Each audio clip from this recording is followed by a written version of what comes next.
Good morning, dear students. How are you today? I hope you all are fine at home. Welcome back to science class. Today we are going to start new lesson 7, My Need for Shelter. In this lesson we will learn about features of an ideal houses. Please take your pencil and write CW and today's date 10 December 2020. Before explaining, I am asking you some questions. Are you ready for that? Okay. My first question is, what is our basic needs? What is our basic needs? Answer is food, water, air, clothes and shelter also. My second question is, why do we need a house? Why do we need a house? Answer is, we need a house because it protects us from sunlight, wind, rain, animals, enemies and dirty water. Okay. Now, my next question is, what is an ideal house? My third question is, what is an ideal house? An ideal house is one which satisfies your needs and offers a comfortable facilities for you and your family. Okay, understood everyone? So let's start unit number 7, My Need for Shelter. Ready to read? Like food, air and water, we also need shelter. Early man used to live in caves to seek shelter from harsh climatic conditions and also from enemies and carnivorous animals. Slowly man learned to build huts then houses. Day by day, there has been improvement in construction techniques to suit the never ending wants of mankind. Like food, air and water, we also need shelter. Food, air और water की तरह हमें भी shelter की आवश्यकता होती है. Early man use to live in caves to seek shelter from harsh climatic conditions. Harsh climatic condition it means sunlight, wind, rain. Okay dear, and also from enemies and carnivorous animals. Early man harsh climatic condition से और enemies और carnivorous animal से बचने के लिए, रहने के लिए किसका सहारा लेते थे? केव्स का. केव मीन्स गुफा का. ओके, वो गुफाओं में रहा करता था. Slowly man learn to build huts then houses.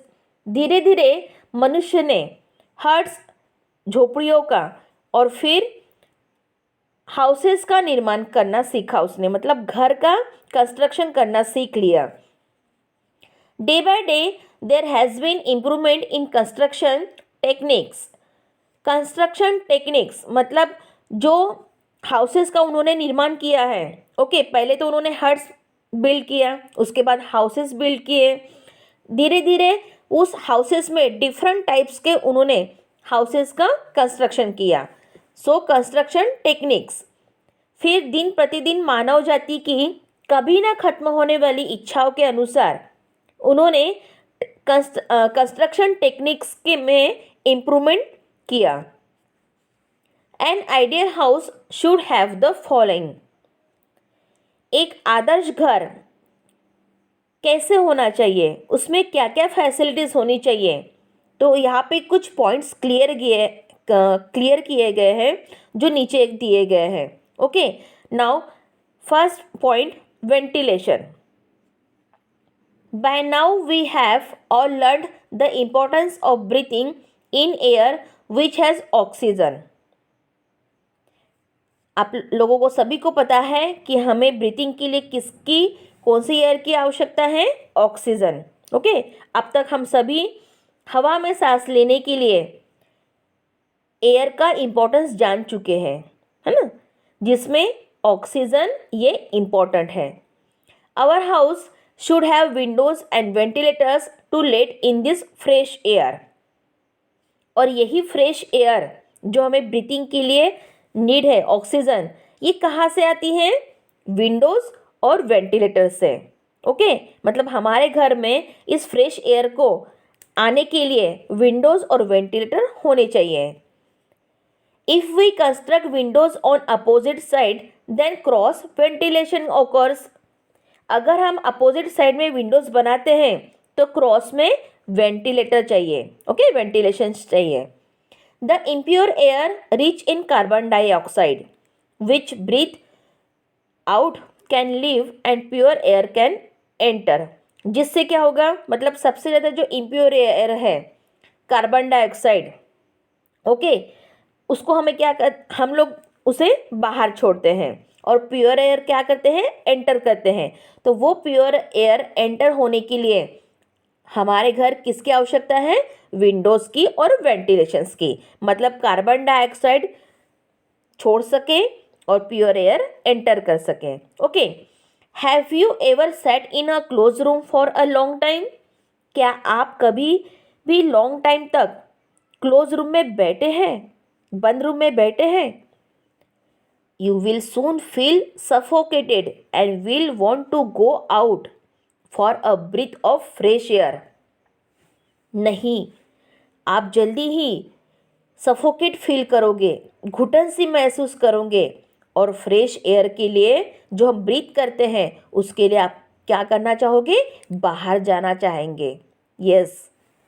Now next point is sunlight. Sunlight means सूर्य प्रकाश. A good house should be well lit. आप सभी को पता है कि एक अच्छी गुड हाउस में अच्छी तरह से सनलाइट आना चाहिए.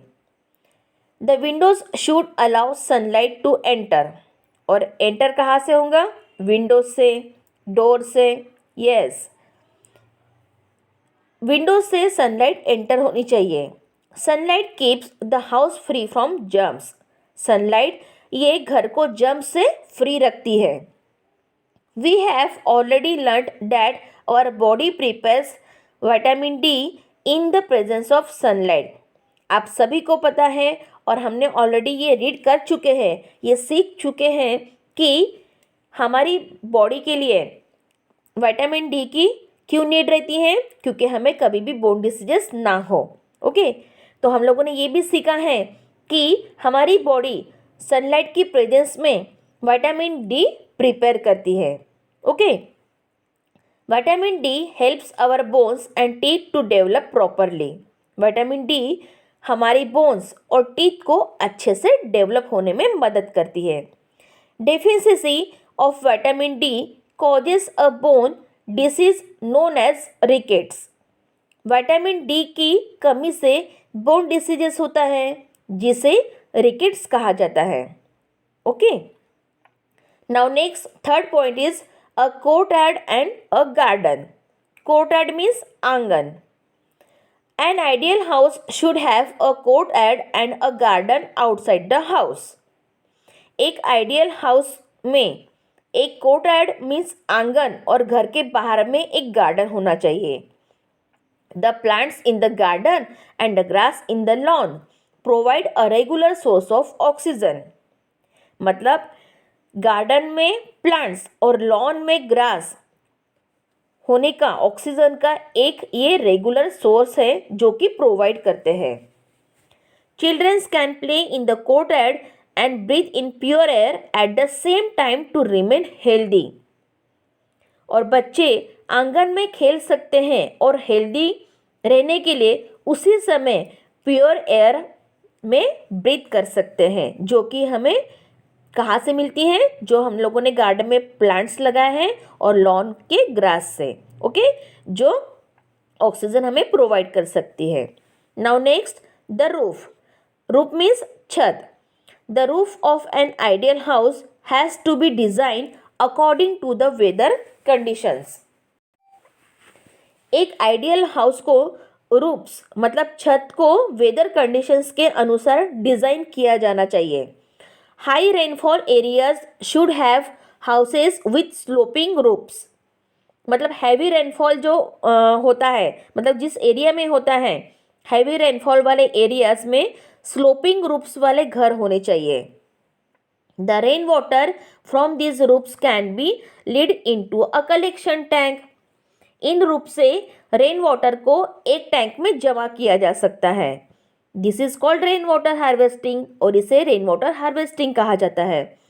The collected water can be use when there is a scarcity of water. और यही कलेक्टेड वाटर जब पानी की मतलब स्कैरसिटी ऑफ वाटर, पानी की कमी होने पर उसका हम लोग यूज किया जा सकता है रेन वाटर हार्वेस्टिंग का। Okay, now turn your page.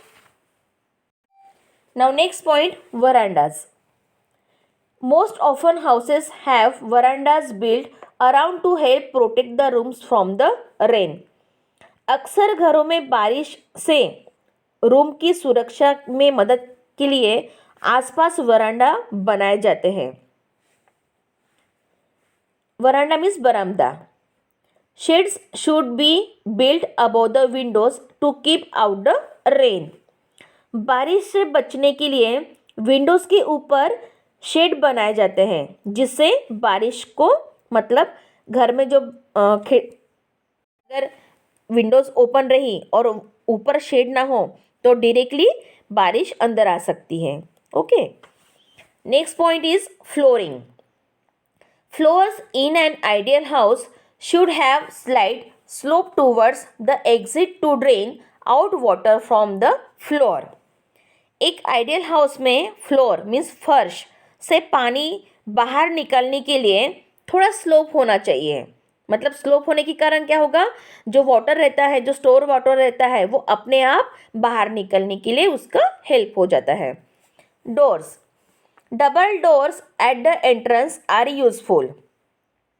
घर के एंट्रेंस में मतलब प्रवेश द्वारों पर डबल डोर का जो कंस्ट्रक्शन किया जाता है वो बहुत ही यूजफुल होता है। The outer door with a grill and wire netting help to keep the mosquitoes and flies out. Grill और वायर नेटिंग वाले जो आउटर डोर रहते हैं वो मॉस्किटोज और फ्लाइज को बाहर रखने में मदद करते हैं। Eight the same time the grill ensures that stranger do not gain easy entry into our house.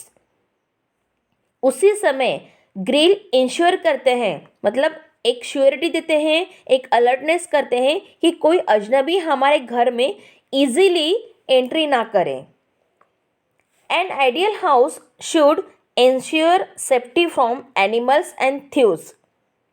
एक आइडियल हाउस को एनिमल से और थीव्स से मतलब चोरों से प्रोटेक्ट करना, इंश्योर करना चाहिए, सेफ करना चाहिए। All doors and windows should have bolts. सभी डोर्स और विंडोज़ में बोल्ट होने चाहिए। There should be grill outside the windows to keep thieves away. और थीव्स को दूर रखने के लिए विंडोज़ के बाहर ग्रिल होनी चाहिए। Okay, now next point is drainage system. Drainage system मतलब हम लोग उसको नाली कह सकते हैं। ओके, जो गंदा पानी फ्लो होता है ड्रेनेज सिस्टम, उसे ड्रेनेज सिस्टम कहा जाता है, नाली कहा जाता है। A good drainage system is a must for all houses. एक अच्छी ड्रेनेज सिस्टम सभी घरों के लिए जरूरी है। Stagnant water can be the cause of many diseases and make the house unhygienic to live in. Stagnant water means रुका हुआ पानी। Stagnant water ये कई डिसीजेस का कॉज हो सकता है, कई बीमारियों का कारण हो सकता है रुका हुआ पानी, और घर में रहने के लिए घर को अनहाइजेनिक, अनहेल्दी बना सकता है। All the drains leading from the kitchen, toilet, etc.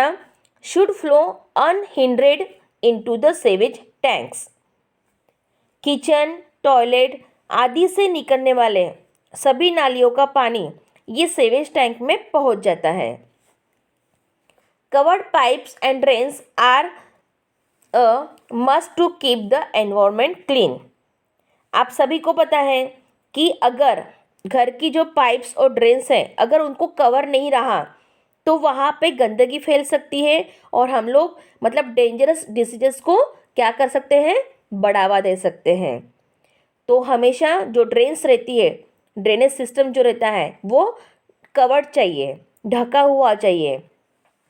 Cover किए गए पाइप और नालियाँ मीन्स ड्रेन्स एनवायरनमेंट को क्लीन रखने के लिए बहुत ज़रूरी है। We should ensure that no water collects around the house as mosquitoes breed in stagnant water. और यह इंश्योर करना चाहिए कि घर के आसपास कोई भी वाटर कलेक्ट ना हो, इकट्ठा ना हो, क्योंकि मॉस्किटोज रुके हुए पानी स्टैग्नेंट वाटर में क्या होते हैं, क्रिएट होते हैं, पनपते हैं, तैयार होते हैं, जिससे कि डेंजरस डिसीजेस हो सकते हैं। And mosquitoes are carriers of dangerous diseases like malaria and dengue। और यही है कि मॉस्किटोज मलेरिया और डेंगू जैसी डेंजरस डिसीजेस के कैरियर्स होते हैं, मेन सोर्स होते हैं, जो कि हम उसके शिकार हो सकते हैं। इसीलिए क्या करना चाहिए, पाइप्स और ड्रेन्स को हमेशा कवर्ड करना चाहिए। Covered pipes and drains are a must to keep the environment clean. Now next point is electrical fittings. It is important that all electric wirings is concealed. Open wiring may result in accidents. Automatic circuit breakers are fitted in most houses to keep the house safe from electric fires. It is important that all electric wiring is concealed. मतलब यह important है कि सभी electric wiring को क्या करना चाहिए, under fitting करना चाहिए, मतलब छुपाया जाना चाहिए। ओपन वायरिंग में रिजल्ट इन एक्सीडेंट्स, मतलब ओपन वायरिंग में एक्सीडेंट्स हो सकती है, मतलब दुर्घटना हो सकती है। Automatic circuit breakers are fitted in most houses to keep the house safe from electric fires. घर को इलेक्ट्रिक फायर से सेफ रखने के लिए मोस्ट हाउसेस में ऑटोमेटिक सर्किट ब्रेकर्स फिट किए जाते हैं, जिससे अलर्ट किया जाता है और एक्सीडेंट मतलब दुर्घटना को रोक सकते हैं, to prevent to accidents. Okay dear, understood everyone? Okay, understood everyone? Dear, today we learn about features of an ideal house. मतलब एक आइडियल हाउस के क्या क्या फीचर्स होना चाहिए, उसमें क्या क्या फैसिलिटीज़ होनी चाहिए, ये आज हम लोगों ने रीड किया है। आपको इसको अच्छे से रीड करना है और उसको समझना है। Okay, bye dear, take care, stay home, stay safe.